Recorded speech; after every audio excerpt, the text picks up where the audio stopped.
And I know most of my teacher friends are probably tired of Zoom meetings because they did 2 years of Zoom.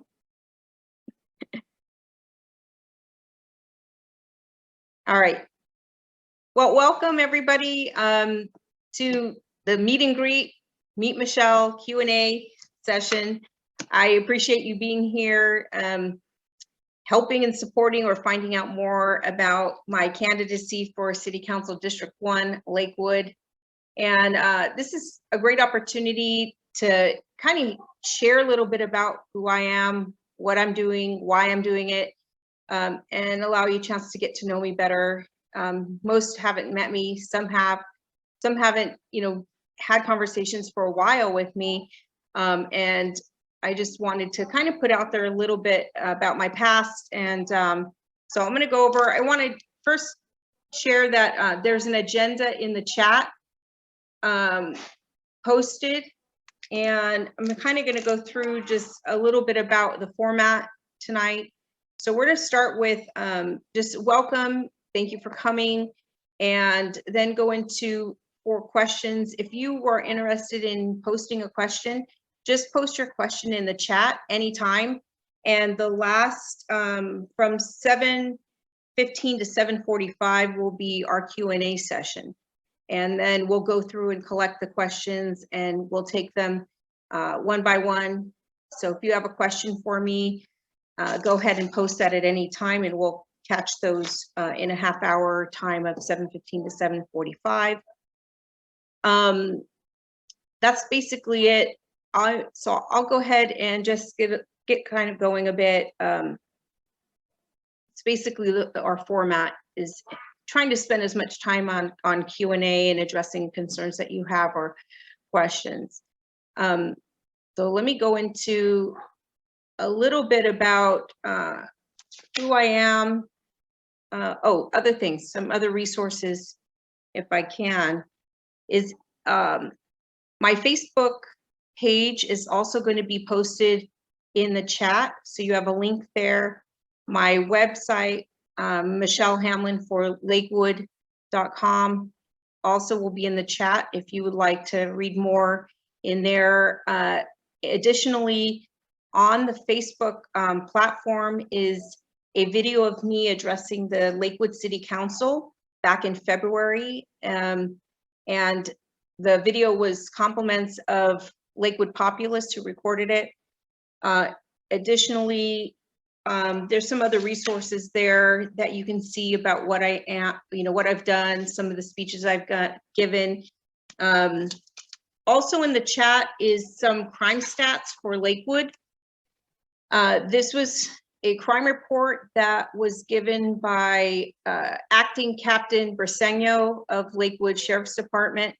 I requested the document he shared at an April City Council meeting, and Ariel in the office at the Lakewood Sheriff Station provided me the document, which was the recent crime stats comparing year over year that he presented to our City Council. And so I wanted those there for you to reference as needed.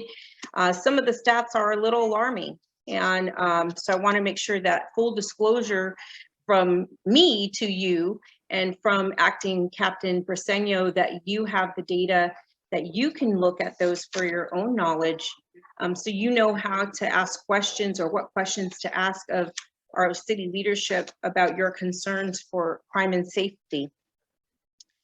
So that's kind of what's in there that I want to make sure that I share with you, any resources that are available. So I'm going to go into who I am and why I'm running. So let me start with my history. I come from education. I always dreamed of being a teacher, and I taught with LA Unified School District from 2002 until 2017. I taught elementary, middle school, and Saturday school, high school, which was a prep class for the exit exam at Roosevelt High School. And most of my time was spent between elementary and middle school. And I taught at I worked at probably about 10 plus schools throughout LAUSD.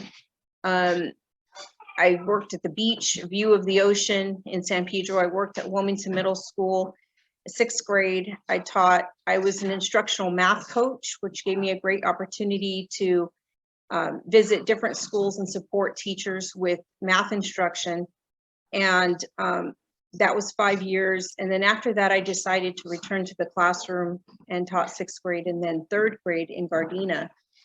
And switching out of education was the right thing to do at the time. Public education became less about teaching children and more about following directives from people who didn't have teaching experience. The teaching autonomy was pretty much gone. And I decided to exit and spend more time with my own family. So since then, I switched to real estate, and I am now homeschooling my children. They go to an independent charter school, so I am the facilitator of information for them. And this is my 2nd year doing that. So that's a little bit of who I am. I also graduated from Cal State Long Beach with my bachelor's degree in liberal studies for elementary school teaching. And I got my teaching credential from Dominguez Hills. So I'm a local person, and I am a graduate of San Pedro High School and grew up in the Harbor area. So there's that. Also, I have business experience, I'll say, because my parents owned an furniture upholstery shop for 35 years in the South Bay. And that was actually my first job, starting when I was young, 6 years old, sweeping the floor at my parents' shop. And I really learned about the importance of our small businesses, the value they make or add to our communities, and the sacrifice that business owners make.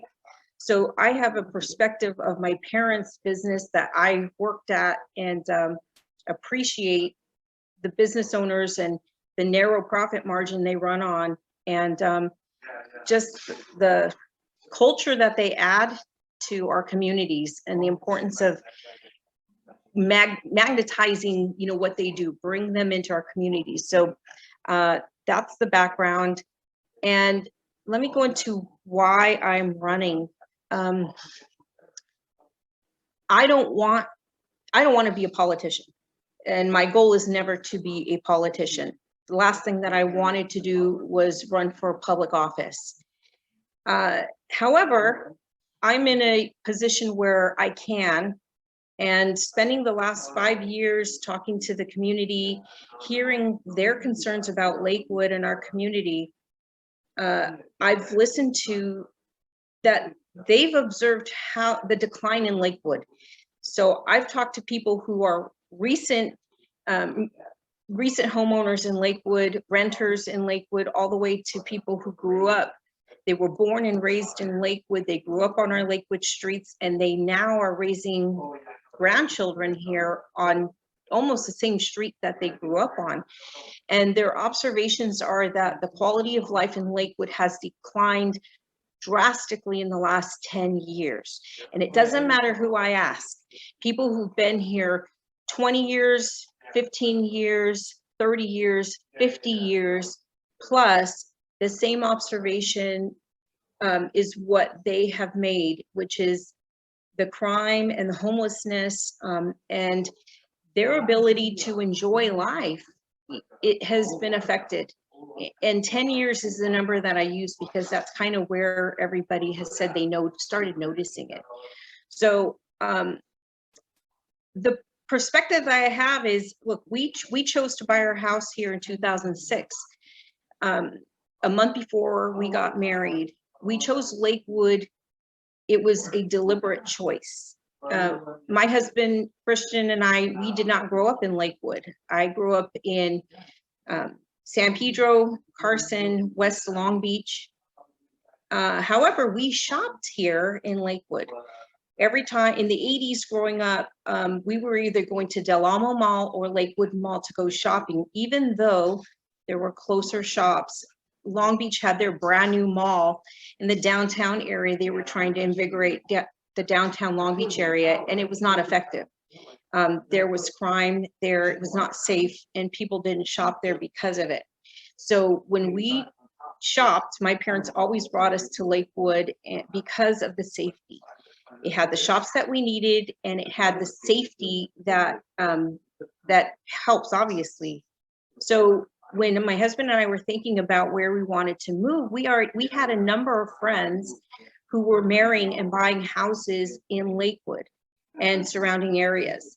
And when we looked into Lakewood and looked at all the options, Lakewood's still, looking at the crime numbers back in when we were looking in early 2006, the safety was still there for Lakewood. The schools were quality schools. We weren't happy that Lakewood didn't have their own school district. However, the schools that are in Lakewood had reputation for excellent education and options. Also, they had school choice. So that was fantastic for us. So Lakewood, what you could buy in Lakewood, you know, for your money, compared to other areas, you could get a lot for it and still have this wonderful close-knit community. So we chose to buy here for that reason. 2006 to now, the changes that we've noticed of the number of homeless and the crime that's happened. So personally, I'll speak to the crime we've experienced. After a few years living here, our home was robbed. Now, I think that was just, there was a burglar thing that was happening in our area. 7 homes were hit in one day. Ours was one of them. It wasn't a regular occurrence. It happened. We learned from it and got full security and everything on our home and the whole thing. But outside of that, more recently, because after that, not much happened until the last number of years. We had our marine batteries stolen off our RV twice, our propane tanks stolen twice off our trailer also. And our neighbors have experienced very similar to us. They've had bicycles stolen off their front lawn. Their kids, you know, riding bikes, come back to use the restroom, drop their bikes off on the front lawn, and then they're gone. We had another neighbor who stopped at home 10 in the morning, left her engine running because she needed to run in and out really fast. She came out, her car was stolen. That was just 6 months ago. And then a few months ago, we woke up on a Saturday morning to some noise happening out front, and there was a homeless person camped out basically, or setting up shop on our front porch. And this was alarming for us and scary because, look, if it's just me and my husband, that's one thing, but children are involved. And so it took us about 30 minutes to convince this person to leave our property. And she had left, she set up her rug, all her belongings. She had a few carts full of belongings. And that really was a wake-up call for us. So last summer, when we started thinking, you know what, things in Lakewood are going south and something needs to change. I had never attended a city council meeting before. I think, like most people, most families, people are working their time, they are busy, they have children, they're raising children, and they're consumed with the day in, day out of survival. But I knew I had to participate because I couldn't complain if I wasn't participating and I didn't know what was going on. So I went to my first city council meeting last year, and wake up call. The things that they were addressing weren't the things that we were concerned about. Crime, the homelessness, those were not topics that were being discussed on the agenda at the time. And when they were spoken about, they seemed to be brushed off as it's happening everywhere, is a common comment that was made. The DA, Gascon, refusing to press charges on crimes in LA County is a huge problem.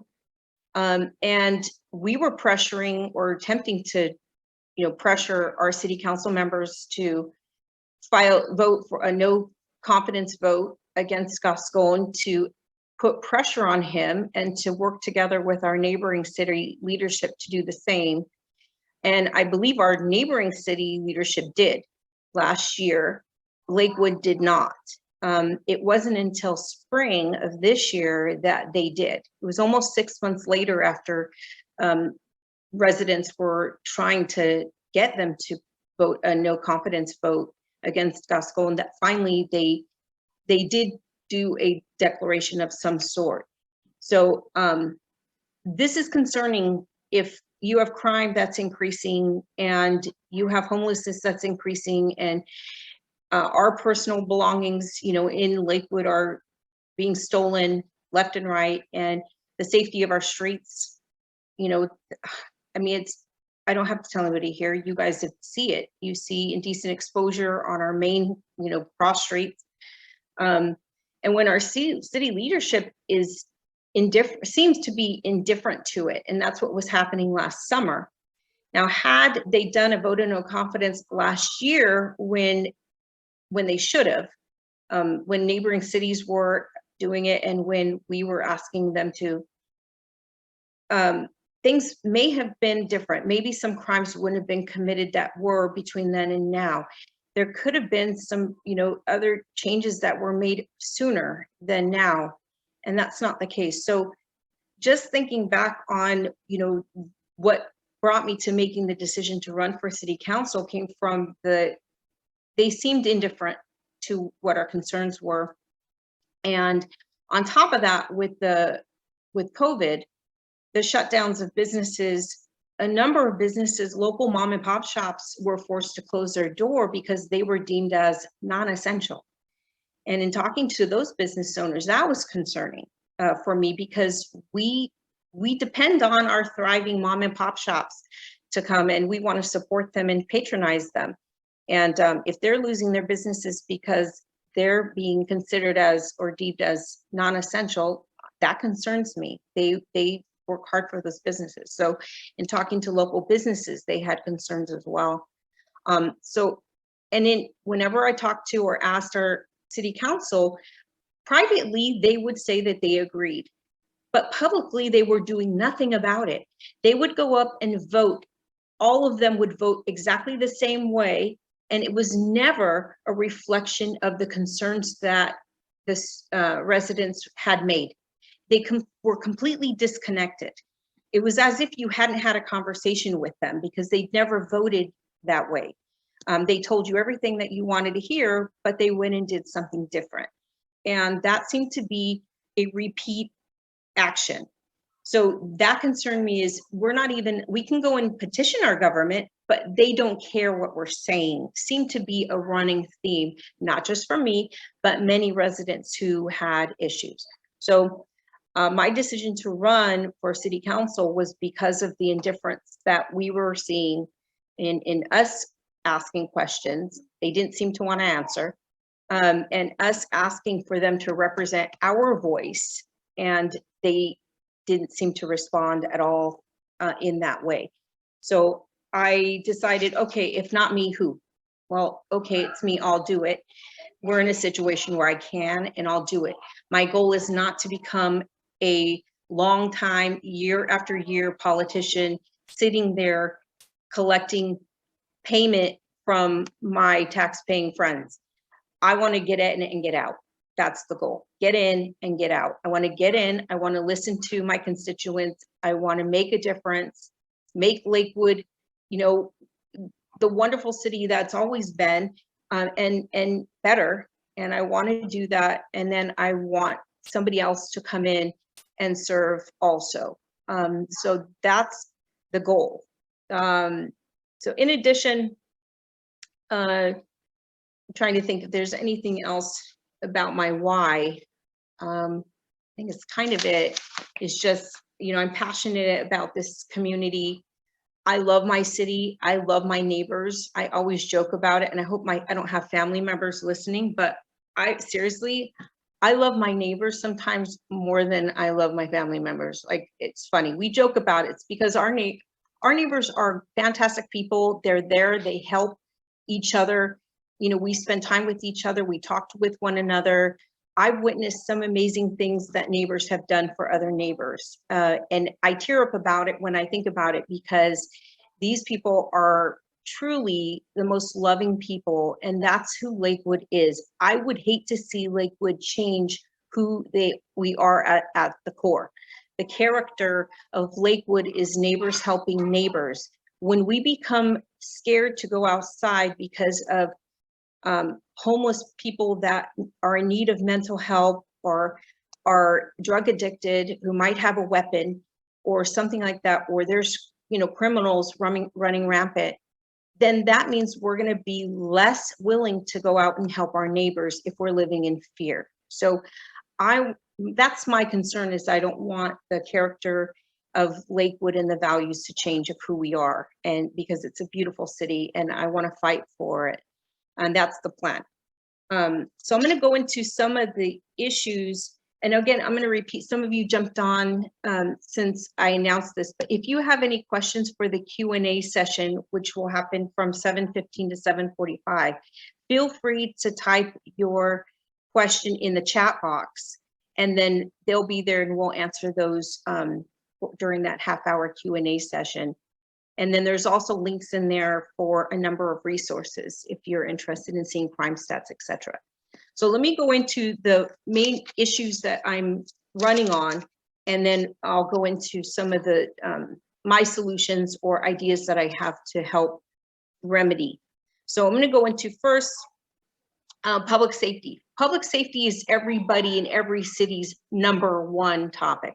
Everybody's issue in every city is public safety, because they're all dealing with the same or very similar issues we are with increasing crime and also homelessness. The difference is other cities, and they do exist, are actually dealing with it head on in ways that are not maybe a typical way. What some cities have learned is that doing things the same way and expecting a different result is not helping. It's not solving the problem of increased crime and increased homelessness. They've learned that for decades and decades, people in elected office have talked about solving homelessness. How much money has gone into that? And yet we see more homelessness than ever. Clearly, throwing more money at it isn't working. So we need to think about other ways that we can tackle that.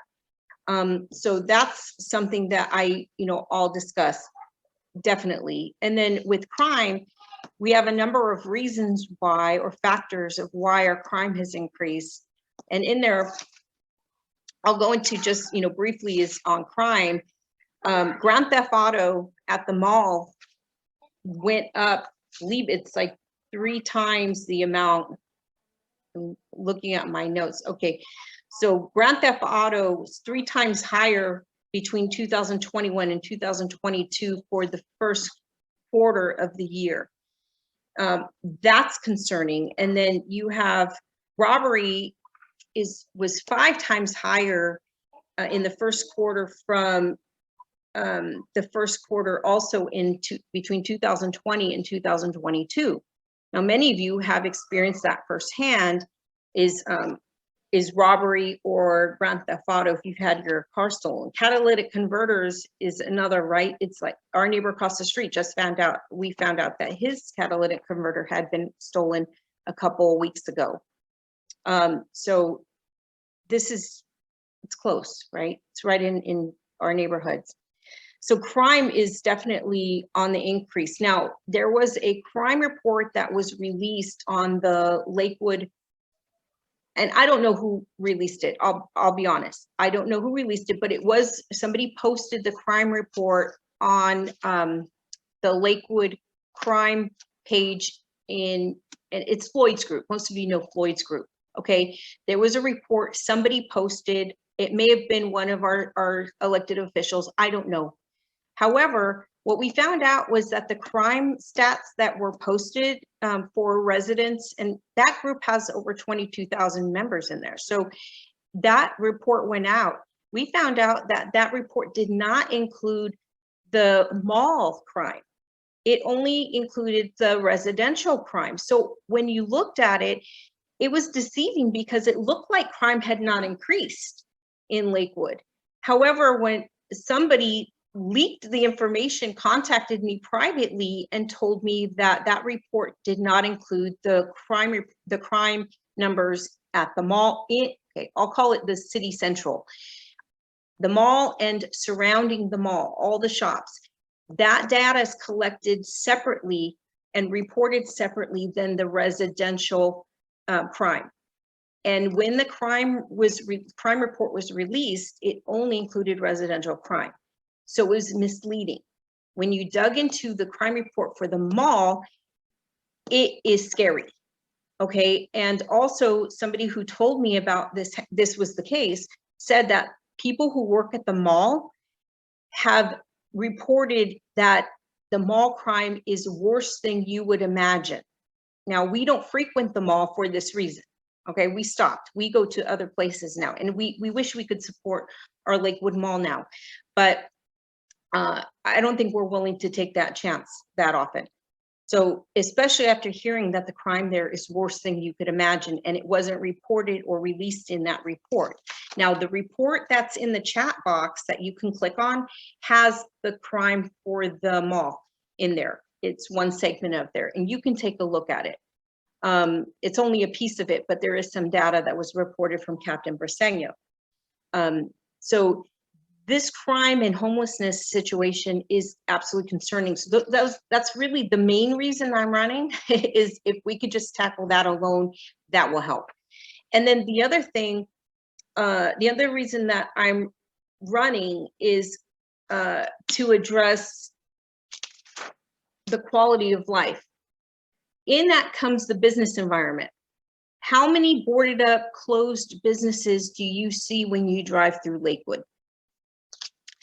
So Johnny's yogurt, frozen yogurt on Paramount, that had been closed for several years, and yet the sign was still up. It's gone now. The facade was there, but the business was no longer there. And so we have a lot of businesses or strip malls that look like they're not vacant, but they are vacant. So we have storefronts, empty storefronts. And that's a concern because we want to be able to visit and do our shopping locally. Ideally, if we could drive close by, then we'll do that. However, we don't have the options here in Lakewood that we want. I mean, I'm still looking for a carniceria, okay, in Lakewood. I'm looking for a panaderia, and in Lakewood. And somebody told me they think there's one somewhere off Artesia. Okay, but I'd like one locally. Okay, we don't have a big selection, so I think we need to inject some energy into our commerce here with some more choices, options, and that means making Lakewood a business-friendly environment or more business-friendly. So that's another plan that I have, also with vocational schools, just looking at things in a different way. So and then lastly, individual rights. So individual rights, parents' rights, privacy rights, data protection. And I'll speak to that. I'll actually jump into that right now because I can. Lakewood City Council voted for a public safety measure, $450,000. In there was purchasing license plate reader cameras and posting them on the entrances, exits of the city. Okay, but where's the data going? And when I asked that question of our leadership, they did not provide an answer of that. And I say this because I did not sign on for our likeness and images being captured by cameras around the city. Especially, we have children. I don't want my children's images being captured and sent somewhere, sold to third-party places. And this is something that other cities have adopted or purchased cameras. Some cities have purchased them where that data doesn't leave the municipality. But other cities their contract with their vendor, it gets sold to third party. So that's a concern I had. And when I asked it, nobody addressed that. So when I talk about data protection or privacy rights, property rights, educational choice, we should be able to have choice, okay, in the city. FYI, school choice. School choice is a reason why a lot of people move into Lakewood, because they have an option to apply their children to 10 different schools throughout Long Beach Unified. And this, I'm speaking to Long Beach Unified. They have the school choice option. And then there's a lottery system where they could pick your name to go to one of these schools. Now, there's no guarantee. Okay, now this year on the survey, Long Beach Unified sent out, and a lot of people didn't receive the survey, but one of the survey questions actually presents that Long Beach is considering removing the school choice option. Many of my neighbors who purchased homes in Lakewood were under the impression that school choice was an option, and now they're finding out that it might not be. And they purchased their home here. That was one of the reasons. So now they have to try and, go attend school board meetings to try and express their concern about keeping school choice, because it sounds like that might be leaving.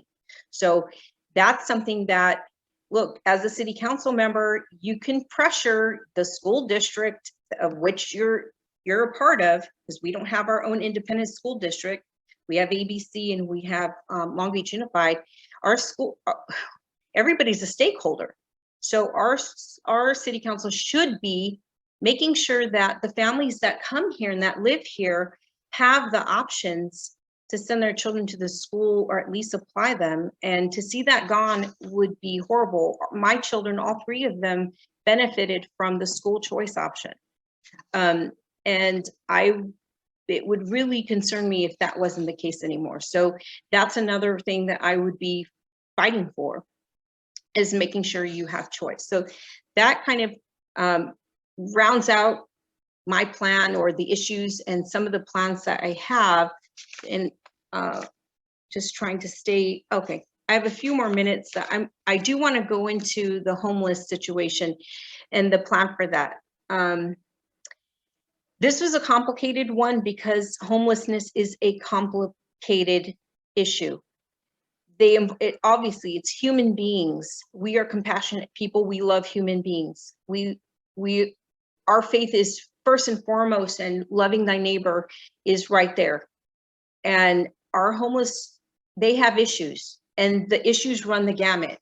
Nobody in their right mind would choose to be homeless. There would have to be reasons or different issues that would bring them to that point. It is not compassionate to allow people to live on the streets in waste. It's dangerous. There was just a homeless person that was found stabbed to death in I believe it was Anaheim. Correct me if I'm wrong, but I just read this story. This is not what we want for our people here or anywhere. And so we want to make sure that they have opportunity to get out of homelessness and live a life of financial independence, just like we do. What's it going to take to get them there? There needs to be tools, right? They need to have access to tools. But if they're drug addicted, how's that happening? Because those people like us who have friends or family who have suffered with drug addiction, you know that the whole world revolves around the addiction. So getting them to focus on getting out of homelessness it's difficult, near impossible. And so we want to make sure that we're offering common sense options. And so it brings me to some possible solutions. There are solutions. They're happening around the United States. So there's two of them that I'm focusing on, and I'm researching more on them. The first one is Costa Mesa, Newport Beach have the Bridge program. The Bridge program is a partnership between the two cities, and they based this homeless program on a judgment by an Orange County judge. Orange County judge came down and said, because I'll preface this. When people call to say that there's a homeless encampment, oftentimes, the response back is, it's not illegal to be homeless. Of course it's not. However, it is illegal to set up camp on public or private property. So the city has the responsibility to protect the public property. I can't put my campaign signs on city property. I'm not allowed to. There's a fine that's attached to it. I can't put my campaign sign, but an individual can set up a tent on public property. That doesn't make sense to me. So there was a ruling by an Orange County judge that said, okay, we acknowledge it's not illegal to be homeless. However, it is illegal to set up camp on public streets. And in that ruling that was made, it allows the city to give options to the people that are homeless. They can either move from the location, move out of the city, leave the city, or if they have a connection to the city, they can have the resources available to them from the city. And that means a shelter, any kind of rehabilitation, etc. The key there is a connection to the city. They need to have a connection, meaning a relative or were raised in the city, either Newport Beach or Costa Mesa is my understanding, in order for them to receive the resources.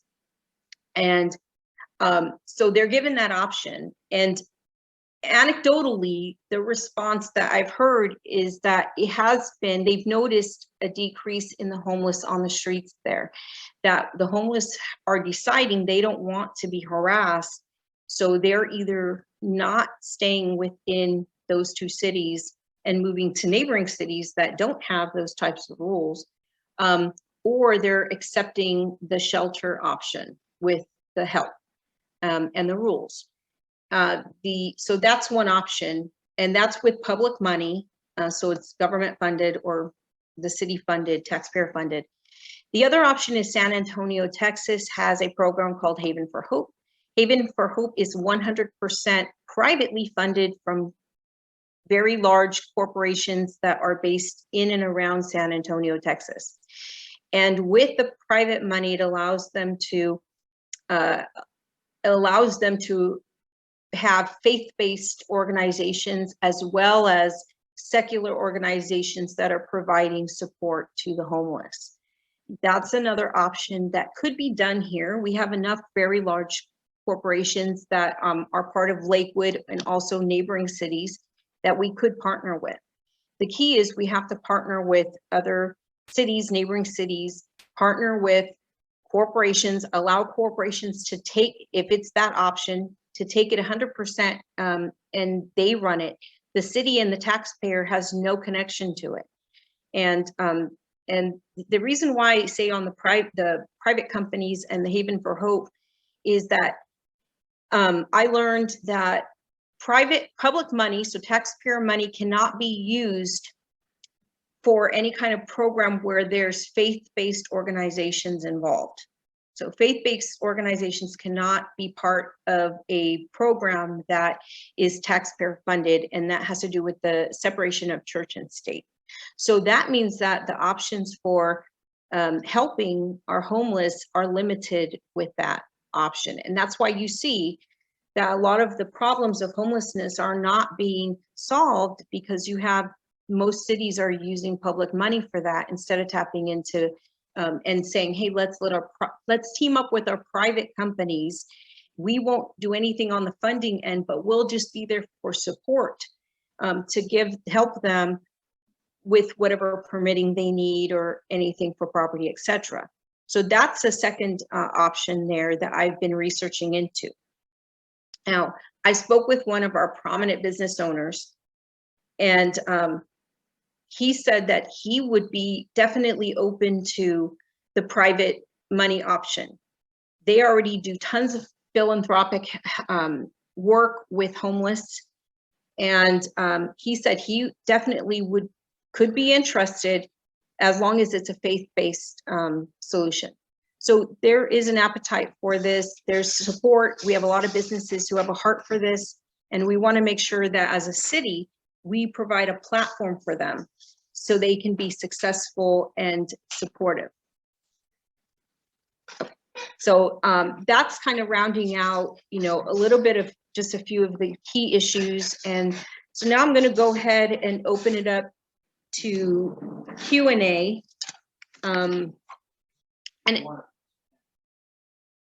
let's raise their hand. Okay.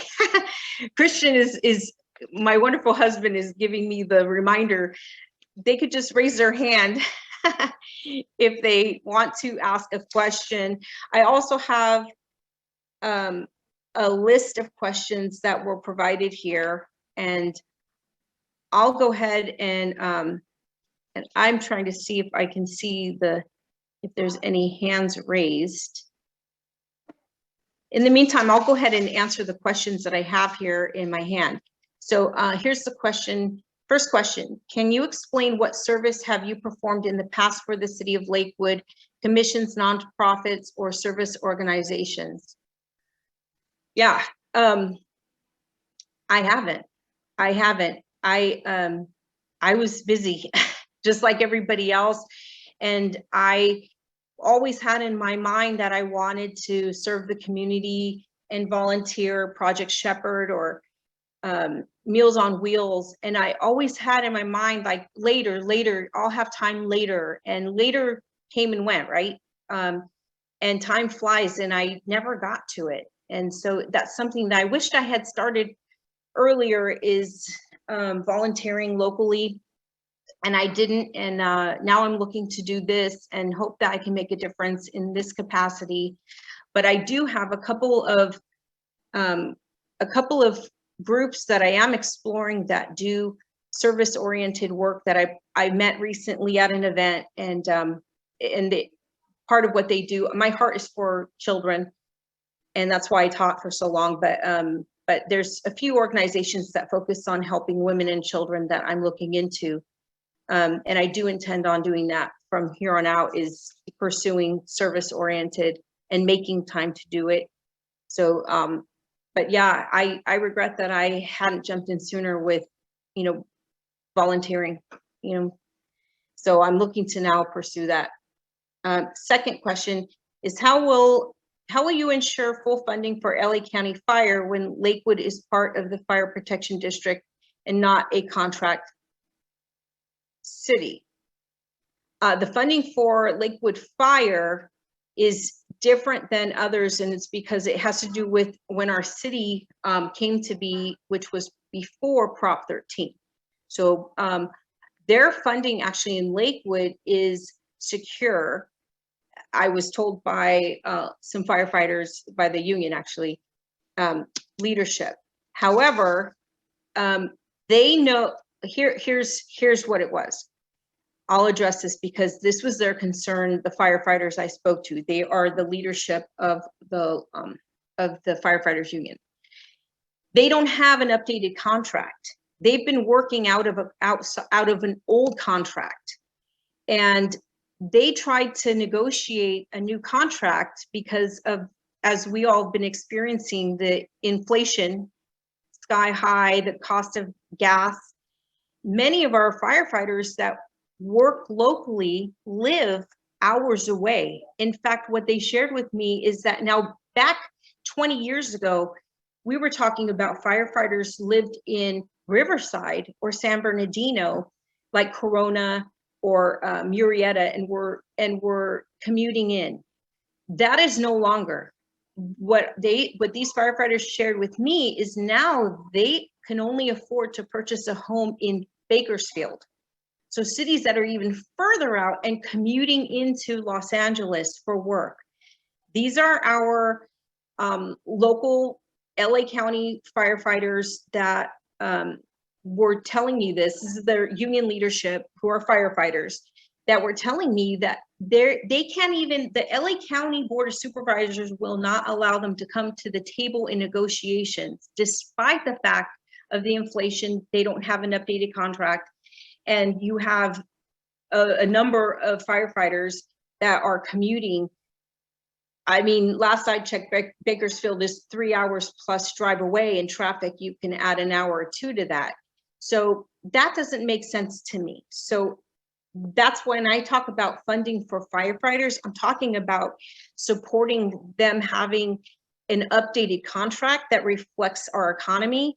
These are first responders that sacrifice a lot for us. And I would think most of you would agree that just like our law enforcement, we want to make sure that they have what they need in order to do the job that they are doing. And that is sacrificing their lives in many cases for the rest of us. So that's how I plan on supporting them, is applying pressure.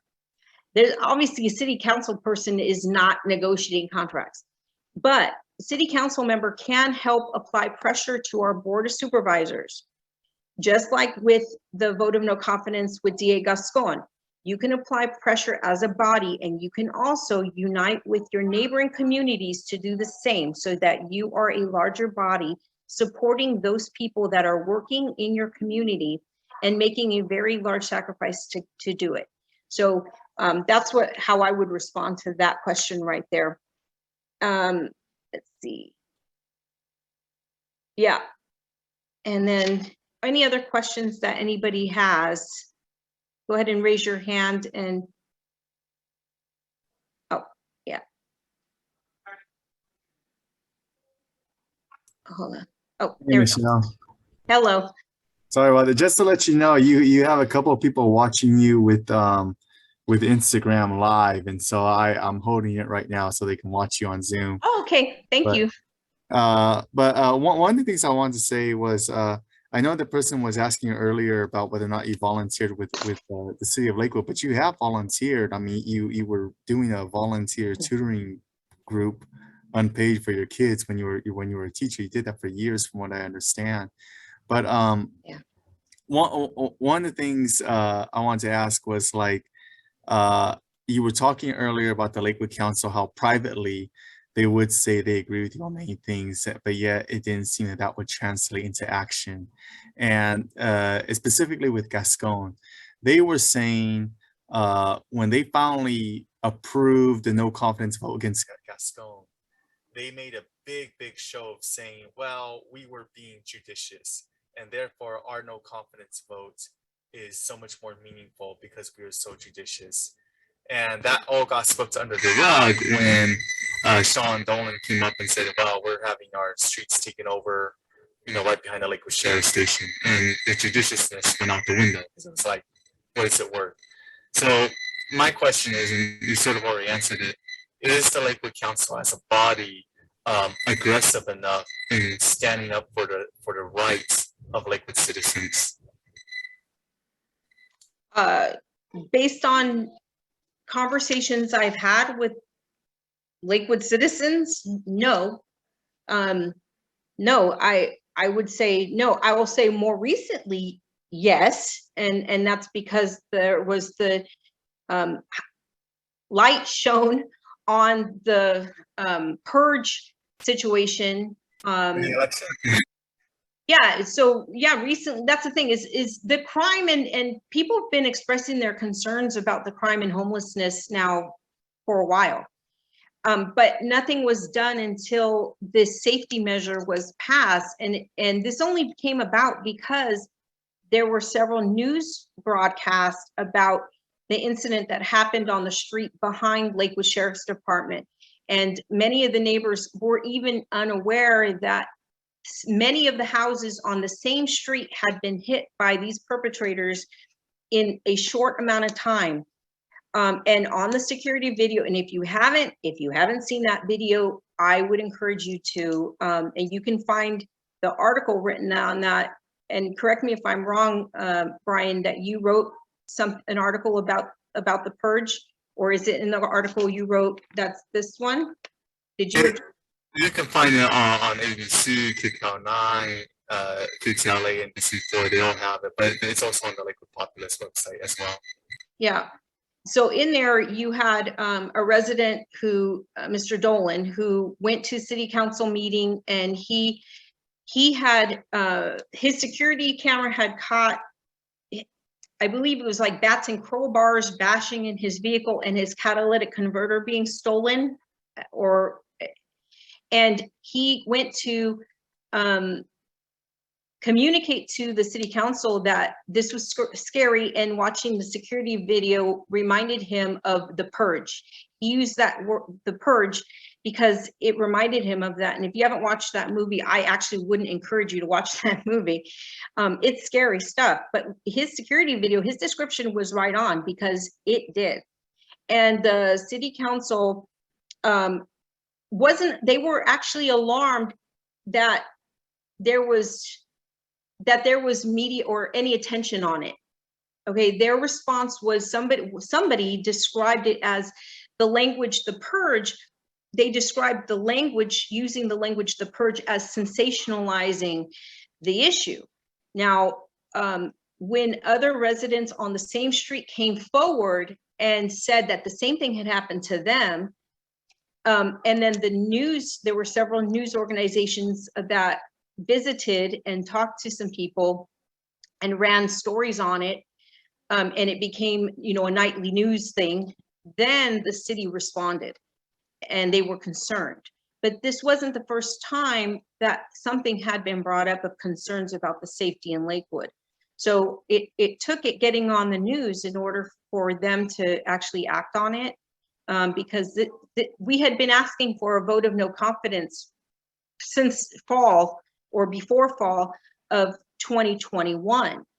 And so the fact that it became really urgent after this news broadcast, and Mr. Dolan had spoken out at the city council meeting, it was very convenient politically for the timing, and also because of the the attention that our city was getting in a negative way.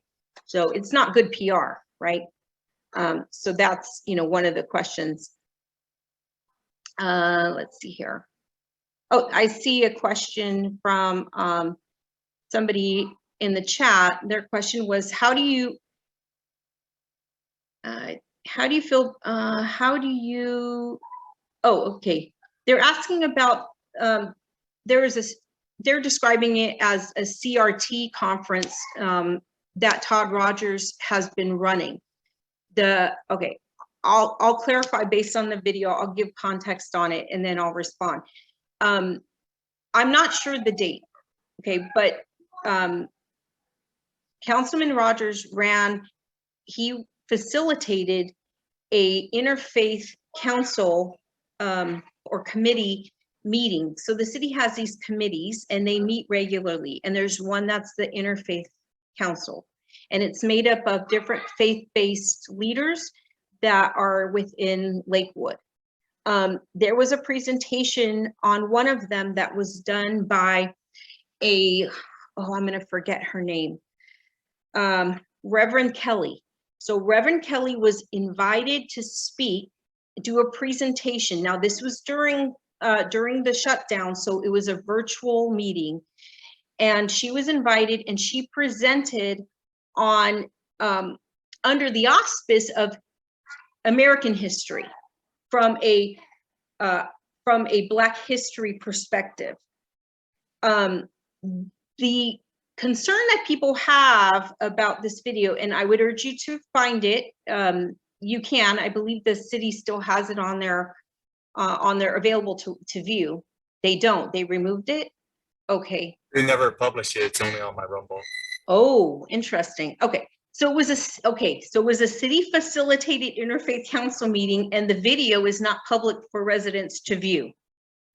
Everything should be transparent, but here's the concern, is that in this, so CRT, you're talking about critical race theory. Now they didn't call it that, so I'm not going to call it that.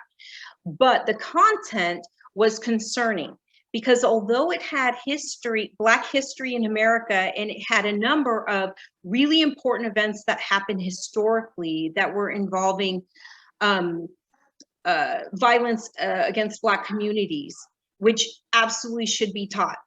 I don't know if the interfaith community, council is the forum for that, because it has to do with faith-based, but the concern is that embedded in this presentation that was done by Dr. Kelly, there was language like that's being used with the Marxist ideology of systemic racism, white privilege. These are in quotation, I didn't say it, I'm quoting the verbiage that was being used in there. I'm fine with history.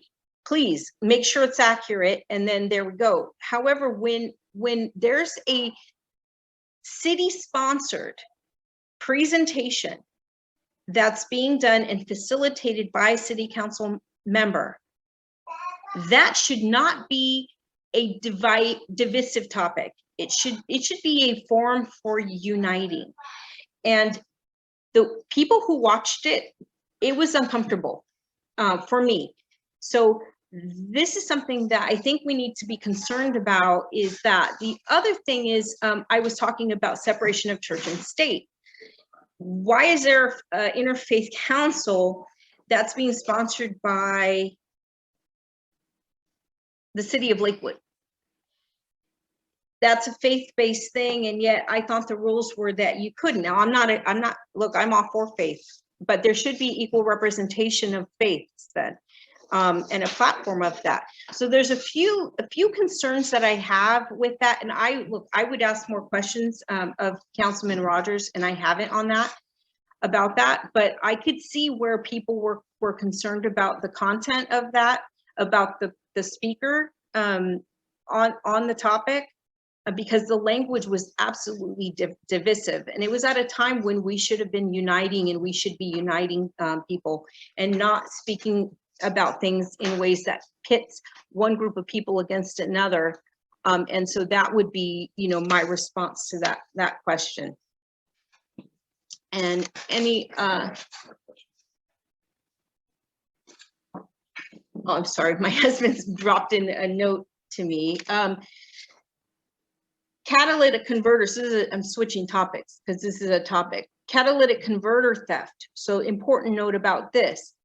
The city is sponsoring these embossing or engraving on catalytic converters for identification purposes as a deterrent to the theft. And to note, so it's a city sponsored event, which means our taxes going to it, paying for it. So the key is it's not to resell the item. When they steal a catalytic converter, they're not reselling the catalytic converter, okay? It's that the catalytic converters in California, there's a law in California that requires catalytic converters to have valuable metals in them, like palladium, platinum, rhodium, and those minerals can be mined and sold.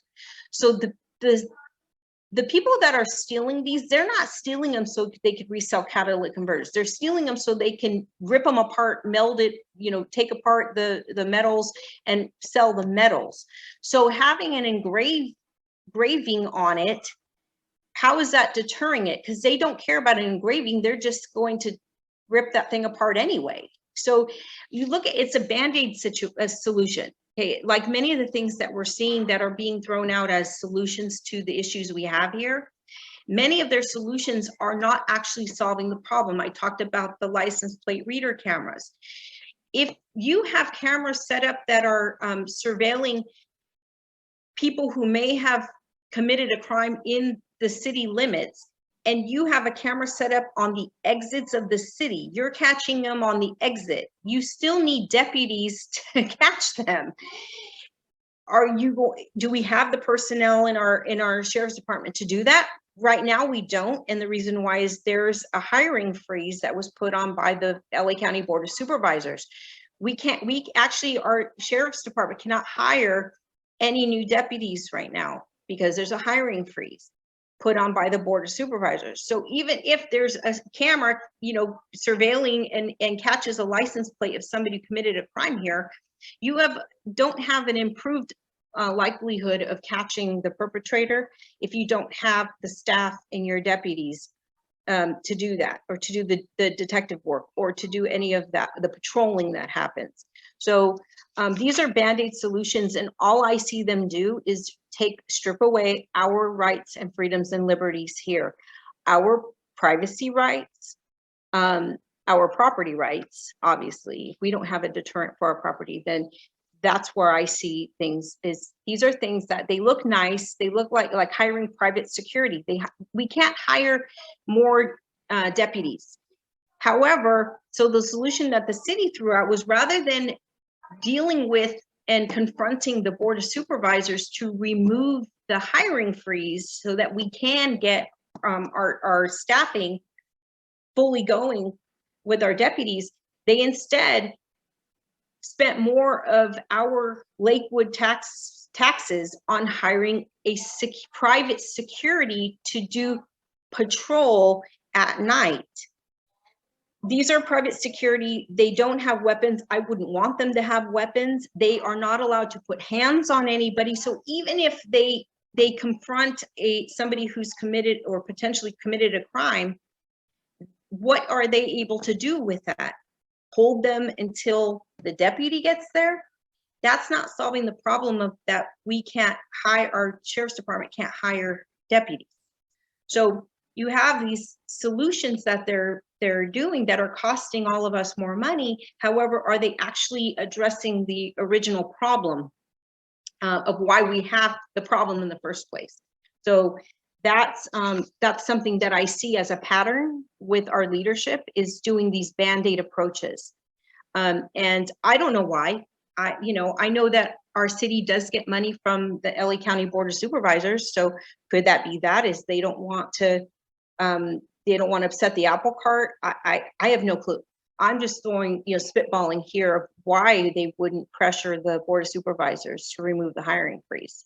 Why they wouldn't support our sheriff's department with having autonomy over their personnel, so that we can have our staffing of our deputies and increase our patrol here. So that's, those are just kind of some of the things I've learned since I've really jumped into involving myself in what's going on with at our city council meetings and the agendas, what's on the agenda, etc. Are there any other questions that anybody has? I don't see. I'm trying to see if there's hands up. Okay, let's see here. Oh, I see a question here, so I'm trying to.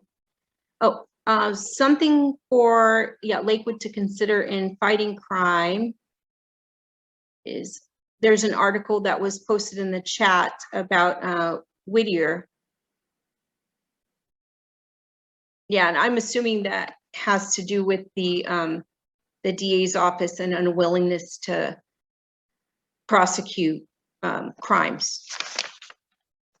And look, the situation is this: we have a Deputy Nowotny is our resource here in Lakewood. Wonderful person. He's doing what he can despite the fact that hands are tied for all of our law enforcement.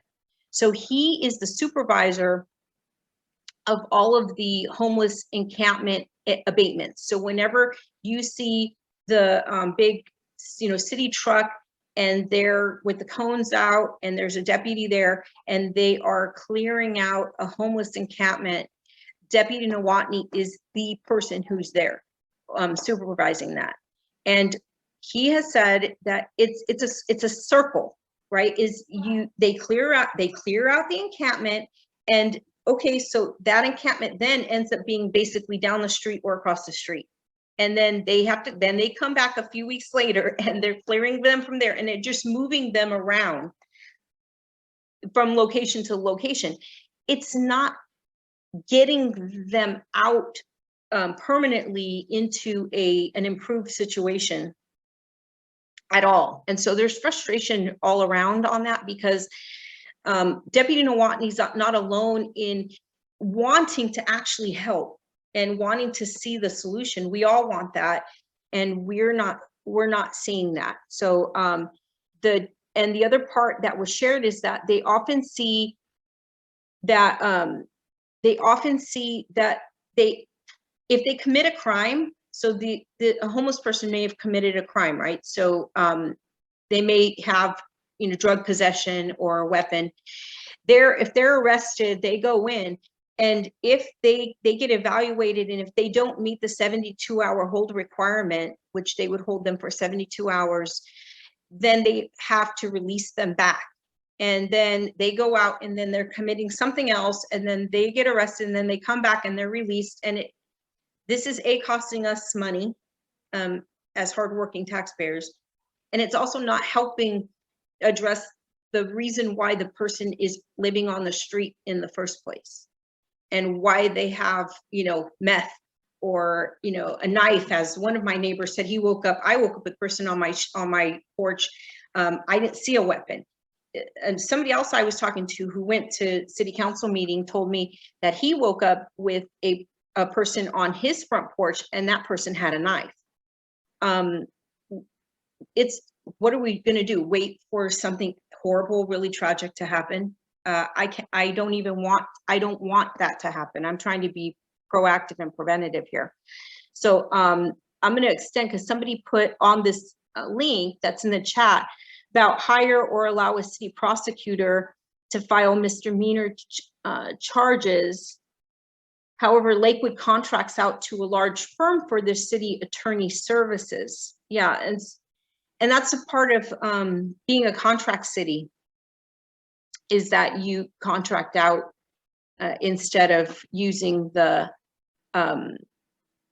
basically the services or resources that are available to other cities, because they're not contract cities.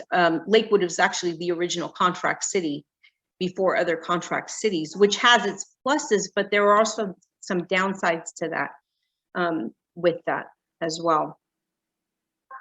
And I don't know if anybody wants to add anything additional that you may know that I don't know about that topic.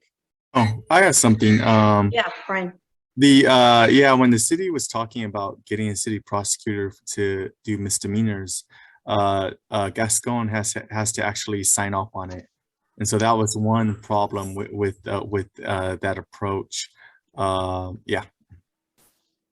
Thank you. That you just reminded me, that was the conversation that we had, was that there's a handful of cities that were already pursued that, so they could get these crimes prosecuted. And in order to do it, you have to get the DA to approve it. And he's the person who's preventing these crimes from being prosecuted in the first place. So he's not allowing it. So other cities have already tried to do that, and he's not allowing them to pursue it. Which again shows the ridiculousness of their year-long wait to do the no confidence votes. Right. Had they listened to the residents who were, asking for that, but again, it falls on deaf ears, and that's what we've seen repeatedly. Yeah. Let's see. I'm trying to see if it might be. Okay. Yeah, and that's exactly right. That Gascon gets the last say in prosecution or not. And that's the problem that they're having, is in our city, these are repeat offenders that there's never any consequences for them. And this is what our deputies have said when we've asked them about what's their biggest challenge. They said that they are arresting the same people repeatedly, and there's no consequence. So if there's no consequence, there's nothing that is pressuring them to change their behavior. And this is what I've said for years now. I said it when I was teaching. When in 2000, I believe it was 2009, my LAUSD friends could help me out with this. Los Angeles Unified School District had decided that disciplining students no longer should be done. And they were talking about students, Black or Hispanic students specifically. And you can find this information. There were memos. So the school district agreed that because the data that the federal government had, this came from a directive from the federal government at the time in 2009 or 10, somewhere in there. The federal government, the DOJ, had told school districts that Black and Hispanic students were being suspended and expelled at a higher rate than non-Black and Hispanic students. So what they told the school districts around the country, that they no longer could suspend or expel Black or Hispanic students anymore, because they felt like it was discrimination against the students based on their color of skin. Now, I took that as a major insult, because I never, as a teacher, went into my job picking out students to accuse of doing something wrong based on color of skin. That's like so insane to me that anybody would make that accusation against educators. I've never met an educator who would even think that that is okay. So as a teacher, I was very offended by that. I took it personally, but the dean of students that was told me this, and he told me there's a memo they had received on this, that they weren't allowed to have disciplinary action against students that were Black and brown. So as a result, discipline went nuts. And so we had, for example, a student was selling, I call them explosives, because last I checked, firecrackers are on campus. And one of my students had them and decided to not only set them off outside, but also decided to hide them in the classroom. And when I wrote up the slip and to the administration, the student, I sent the student to the office, and the student came back and said, ha, I'm not going to get in trouble, and taunted me about it. And when I questioned about it, the dean told me that's because of this memo. What was interesting about that situation was the student who sold the firecrackers, she was Pacific Islander. She got expelled. But the student who purchased and set off the fireworks on campus and actually was selling them too, he was not, and he was African American. Now, if we connect this to the crime, now we have no consequences for people in general. Okay, that's what we're looking at. No consequences for people. If you take away consequences for crimes, what are you going to get? More crime. And this is what we saw with the school population, is when you removed the consequences and then they attempted to put in restorative justice. Now you ask any teacher about restorative justice and how effective it was. It wasn't, because they removed the consequences. Now restorative justice in its integrity of the program, if it's done with integrity, it has consequences. But the way the district was doing was they had removed the consequences. And what did we see? We saw a lot more students not doing what they were supposed to and putting other students in danger. This still continues. Okay, that never ended. So now we have it, now it's on the streets. You have Prop 47, you have Prop 57, you have Measure J. Those three things are the situation in the last 10 years. I said the last 10 years, the quality of life in Lakewood has gone down. Really, we can look at any city and say the same. Why? In the last 10 years, you have Prop 47 was passed, Prop 57, and Measure J. All three of those. So this is why you see what we have. And this is why people like me are jumping into the ring here to address these things and petition the government, our local county board of supervisors and stuff, to do something about it. That's the idea. So that goes to, connecting when you remove consequences. Anybody who's made a mistake in life and done something that they shouldn't have done, I've done my share. The only way you change course from that pathway of going down the wrong road is a sting. There has to be a sting of some form attached to that in order to reset your path. If there's no sting attached and you're just allowed to continue on, you're just going to continue on, because there has to be some kind of, catch that catches you. So right now we don't have that. And that's one of the concerns I have, is it's just like a free for all, and there's nobody being held accountable. The criminals aren't being held accountable, and our elected officials are not being held accountable either for the decisions they're making that is allowing this to continue.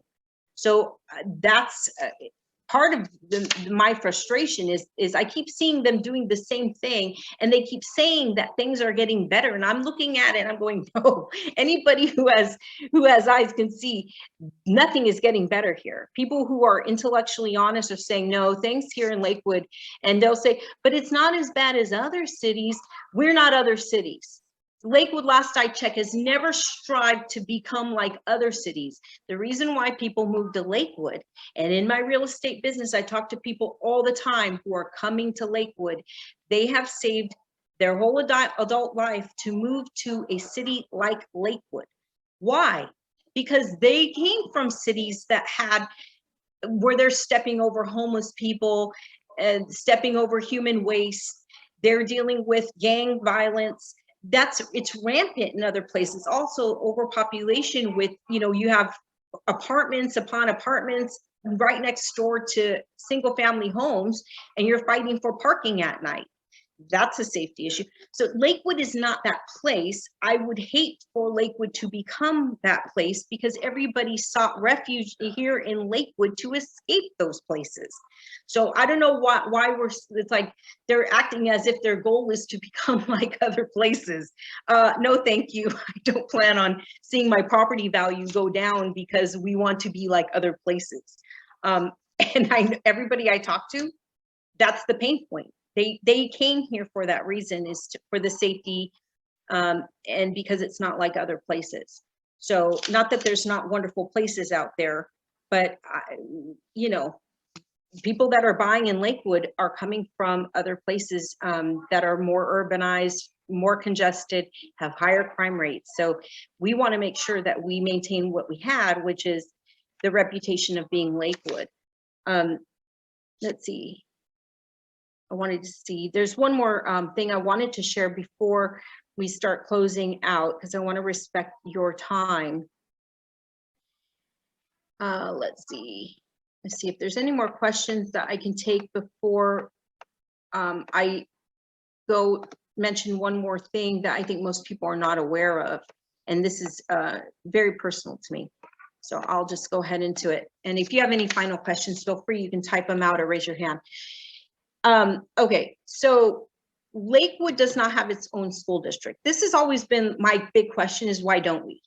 Well, Councilmember Todd Rogers, before he ran for council, he actually pursued getting Lakewood to be its own school district. They had a very large number of signatures from Lakewood residents, enough to petition and get sent up to the state level to petition the state for Lakewood to have its own school district. And then the elected officials at the state level were not people who were supportive of this, and so they voted against it. Now, if you have all the signatures you need to pursue this, and the only obstacle are a few elected officials who voted against it at the state level, would you continue that path of pursuing it because it's the right thing for Lakewood, or would you just give up and say that didn't work? I would continue on until I succeeded.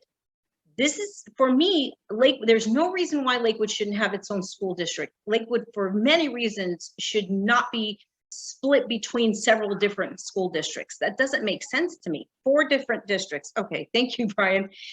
That doesn't make sense. You lose the continuity of the city when you start splitting residents with where they're sending their children to school, because you don't have the quality, and you don't have the control over the quality either. You are at the mercy of whatever 4 districts are doing, so it's very splintered. That doesn't reflect Lakewood values. So why was that not continued to pursue? Now, if I had my druthers, I would pursue this to no end. Okay, this is very important, especially if they're going to get rid of school choice at Long Beach School District. If that's the case, I know many people bought homes here who will sell their home and move out of Lakewood. I don't want them to. They're wonderful neighbors. I don't want to lose them to other cities because they're great people. We want them to be here in Lakewood. Okay, we want them to raise their families here. So this is the concern is that Councilmember Rogers didn't pursue this past the one time. Had I known this when I moved here, I would have picked up that baton. I had no clue. I didn't look into it. But it's something that I believe can be done, and it requires a lot of support, and it requires a committee. And look, let's set up a parent committee on this. Let's pursue it big time.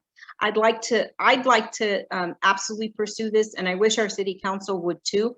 Had we had our own district, our children in Lakewood at least perhaps wouldn't have been under the control of the mandatory COVID testing weekly that Long Beach Unified had them under, wouldn't have been closed down for what, a year and a half doing virtual school, whatever it was. I couldn't tell. We pulled our kids out because we weren't going to participate in that. They wouldn't have had the mandatory masking. I mean, maybe that could have been option once the original pandemic scare of 15 days to flatten the curve and slow the spread. Once that was over and all these other school districts around the state and country were removing or pulling back on some of those controls and safety measures, maybe that could have been an option if we had our own school district rather than having what we have, which was, I mean, they're quarantining again. Like 10 people in classrooms I'm hearing about, and they're saying they're doing masking if anybody's been in contact, and parents are like, we can't go through this again. A lot of parents jobs were really affected when this happened. It was very stressful, and I would hate to see that happen again. So I think pursuing our own school district would give our city the autonomy and be able to keep the excellence that we have here and build on that. I'd really like to see that pursued, I'll be honest. Okay, any other final questions before we start closing up shop? Okay, so first I want to say thank you so much. I appreciate you guys being here tonight, asking questions. Please spread the word, share. If you have any other questions or concerns, please ask me. My phone number is public. My address is public now. I didn't realize that, but it is. And I have my email, Facebook page. Everything's posted. I think it's in the chat. And then how you can help. Look, if anything that I've said has resonated with you and you want to support my campaign, we're talking about Todd Rogers, 21 years in city council. 21 years is a long time. You know that we've had 4 governors in that time. We've gone through 4 governors in California while Todd Rogers is still city council. That seems a little long to me. So if you want to support, you can go to my website, Michelle Hamlin, #4, Lakewood.com. And you can look on there. You can email me for a yard sign. I have yard signs still. They can go anywhere, on private property. So if you approve it to go on your private property, I can deliver it for you, as many as you want. If you know neighbors who would like them, please let me know. Happy to deliver those. If you would like to help pass out palm cards, I have my palm cards that have my contact information and also the issues on it that I will deliver to you, along with a set of addresses of very likely voters. So you don't have to go knock on random doors. These are likely voters. These are people who have voted in the last 2 main elections and the 2 off-cycle elections. So these people are active politically and they vote. So I have addresses with a map that I can literally hand you a street of addresses that you can go and talk to people about my plan, what I've shared with you, and hand out these. So, and also we happily and gratefully accept donations, which you can go to our website for the donation link there if you want to, if you feel compelled to donate to our campaign. And honestly, like I said, I don't want to be a council member. I don't. However, I feel passionately about everything going on, and I really want to represent our neighbors and our concerns. And I plan on being a voice for you guys and fighting for you guys, and also listening to people and uniting people who want to work together and help our community. So that's why I'm running, even though I don't want to. It's sacrificing time with my kids and my husband. I mean, who wants to give up that time? Well, gosh darn it, I'll do it, because this is important. This is our community. We love our community. So I will do it. I would sacrifice anything for that. So just know that I'm, here for you guys. I'm grateful. You guys are awesome. And, contact me if you want to support our campaign in any way. And thank you for joining us. You guys are great for giving up your evening for us. You guys are awesome. Thanks, guys. Thank you, Michelle. Bye-bye. Bye. Thank you, Brian, for attending. I appreciate it. And you had at least, I think I counted around 9 people from Instagram watching you. And I think you got up to probably 13 or 15 on Zoom. So altogether, honestly, that's a decent crowd for a city council powwow like this. It actually really is. So thank you. Appreciate it. Oh, thank you, Brian, for keeping track of the numbers and asking your questions.